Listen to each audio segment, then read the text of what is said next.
খেয়াল করে দেখেন। এক্সিলেন্ট, সুন্দর।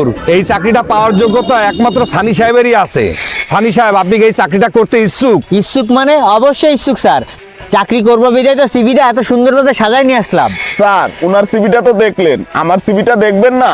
চাকরিটা পাওয়ার যোগ্যতা আমারও কোনো অংশে কম নেই, দেখেন স্যার। Of course, why not. দেখি, কই না তো, খুঁজে তো পাচ্ছি না, কোথাও তো নেই। কোথায়? আপনার তো যোগ্যতার কিছুই দেখতেছি না এর ভিতরে। কি বলেন স্যার? আমার সব সার্টিফিকেট তো এই ফাইলের ভিতরেই আছে, আর আমার 2-3টা চাকরির অভিজ্ঞতার লেটারও এর ভিতর দেয়া আছে। শুধু সার্টিফিকেট থাকলে হবে? আপনার এর ভিতর তো আসল জিনিসই নেই মিয়া।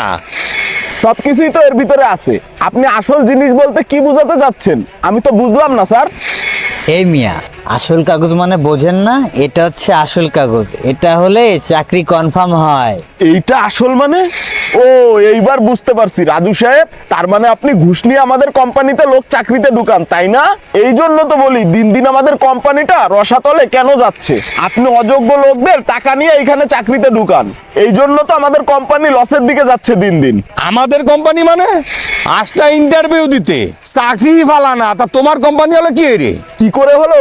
আমি এই অল চ্যালেঞ্জ কোম্পানির মালিকের ছেলে নাইম, আর আপনি আমাদের কোম্পানিটা কতটা দুর্নীতিগ্রস্ত করে ফেলতেছেন সেটা দেখার জন্যই আজকে আমি এই ইন্টারভিউটা দিতে আসছিলাম। হ্যাঁ, আপনি নাইম সাহেব? স্যার, আপনি লন্ডন থেকে পড়াশোনা শেষ করে কবে আসলেন? আপনার তো আগামী মাসে আসার কথা ছিল, আর আপনি ওইখানে কেন? স্যার, আপনি এইখানে আসেন, এইখানে আসে বসুন স্যার।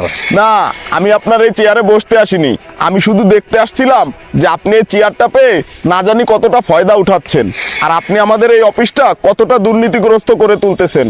আপনাকে এই মুহূর্তে ডিসমিস করা হলো, ইউ আর সাসপেন্ড। স্যার, একটাবার একটু চান্স দেন, এরকম বলে আর হবে না। আমি খুব সততার সাথে ডিউটি করব স্যার। স্যার, একটাবার চান্স দেন।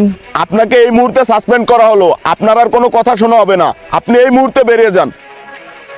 ঘুষ দুর্নীতিতে পিছিয়ে গেছে দেশ, ঘুষ দুর্নীতিকে না বলে এগিয়ে নিয়ে যায় নতুন বাংলাদেশ। ভিডিওটি ভালো লাগলে লাইক, কমেন্ট, শেয়ার করে পাশে